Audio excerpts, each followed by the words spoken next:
Manchester City fans, welcome back. The transfer window is getting hotter, and Manchester City are at the center of some huge stories. Rodri could be on his way out. Enzo Fernandez remains a major talking point, and City are already preparing for massive midfield rebuild. Let's get straight into it.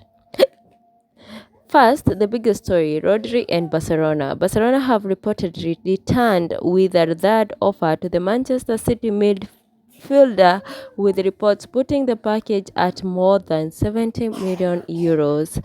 Um, Barcelona are believed to be increasingly confident about completing the deal. However, Manchester City have already rejected previous approaches and the situation remains unresolved. So, if Rodri actually it would be a massive blow for City, especially with Enzo Maresca beginning his first competitive season in charge. And now, what about Enzo Fernandez? The Manchester City was strongly linked with the Chelsea midfielder, with Chelsea reportedly valuing him at around 120 million euros, but City failed to submit a bid before Chelsea's Friday deadline. Chelsea therefore expect Fernandes to remain at Stamford Bridge for the 2026-2027 season, but with the transfer window still open, City fans will definitely be watching this situation closely.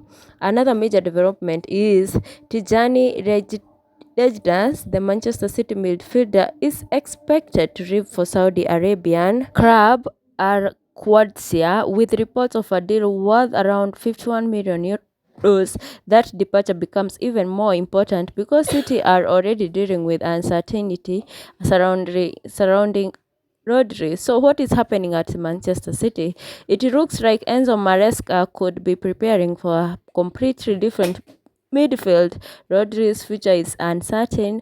Rangers is heading towards the exit, and City are looking for young midfield options, including Ayoub Body of Lille, as they look to rebuild for the future. So, citizens, what do you think? Should Manchester City sell Rodri if Barcelona return with a huge offer? And should City go all for out for Enzo Fernandez? Let me know your thoughts in the comment section. Don't forget to subscribe, like, share, and leave a comment. Till next time.